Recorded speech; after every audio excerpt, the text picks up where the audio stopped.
welcome to the deep dive.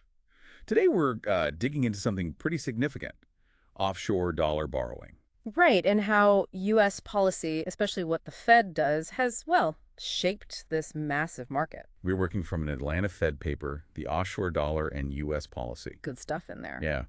And our goal really is to give you, the learner, a clear picture of this key piece of global finance.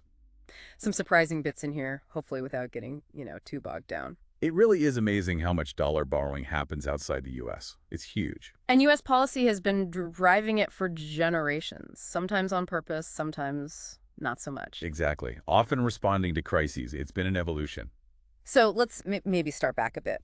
The Eurodollar market, the 50s, part of that was banks trying to avoid Fed rules. Precisely. Regulation Q, remember that? Yeah. The cap on interest rates banks could pay. Right. So Midland Bank in London back in '55 just offered better rates on dollars held there. Right. And, well, that was the seed. Just grew from there. And then in the 70s, the Fed's own actions kind of pushed more banking offshore. Yeah, unintentionally. Their methods for controlling the domestic money supply made it, frankly, more efficient to do dollar banking elsewhere. Less regulation offshore. But it wasn't all accidents. That interest equalization tax in '63. Oh, yeah, that was pretty intentional. It basically made borrowing in the U.S. more expensive for foreigners, so. So they went to London.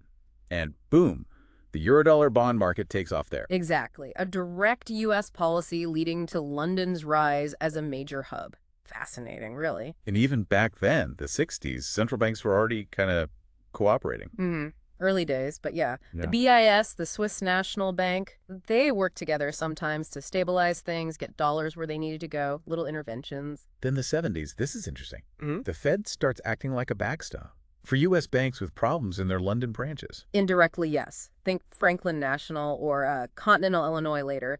Funds could move to London branches and, crucially, They could pledge foreign assets for Fed support. they could, which showed the Fed was implicitly supporting that offshore system even then. And this evolves, right? The '80s, the debt crises. Latin America, yeah. That's when central bank swaps really came into play. Providing temporary dollar funding became a key tool. Mexico, Brazil. Even into the '90s, the U.S. seemed keen on stability, the FDIC protecting Eurodollar deposits, even at smaller banks. It sent a signal. Stability in that market mattered. Okay, fast forward. The big ones. 2008, 2020. Massive tests. This is where the Fed truly steps up as an international lender of last resort. Those open-ended currency swaps.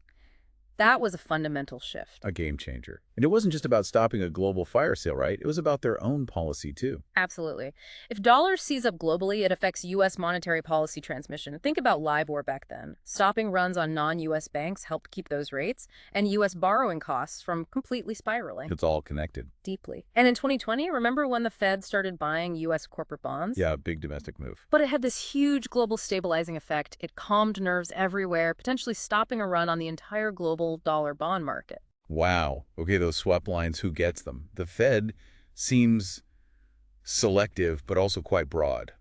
It's interesting, the partners they chose, it seems linked to which currencies are most heavily used in foreign exchange swaps against the dollar. So it's market-driven. It looks that way. If you look at the top currencies used in FX swaps back in, say, 2007, they line up almost perfectly with the countries the Fed offered swaps to in 2008. It's like a cosmopolitan criterion based on actual market activity. That makes sense.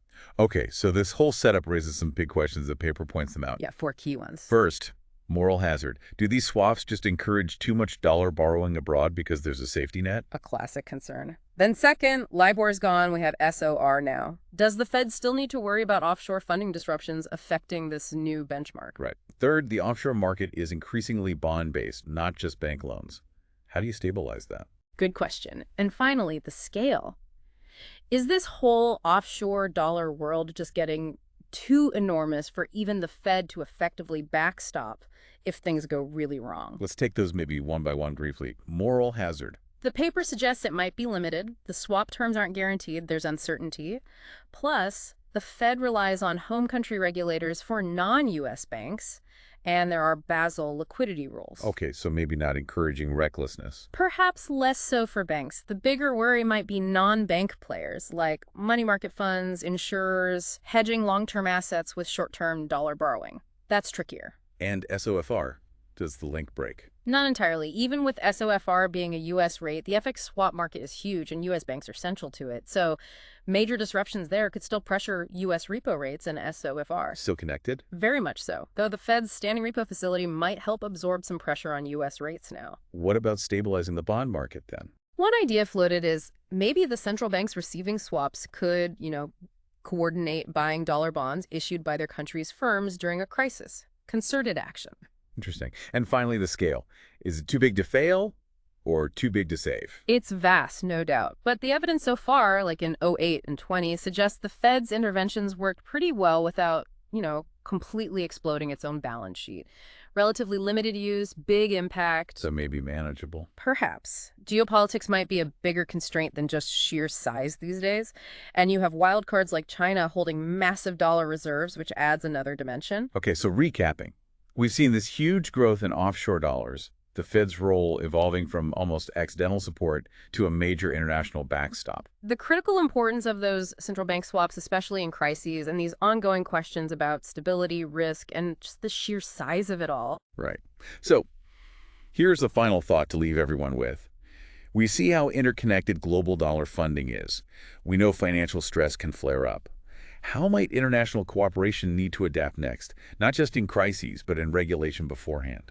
Yeah, finding that balance, right? Ensuring stability, but also managing the risks, the moral hazard in a world that just keeps getting more complex financially. Something to chew on. Thanks for diving deep with us.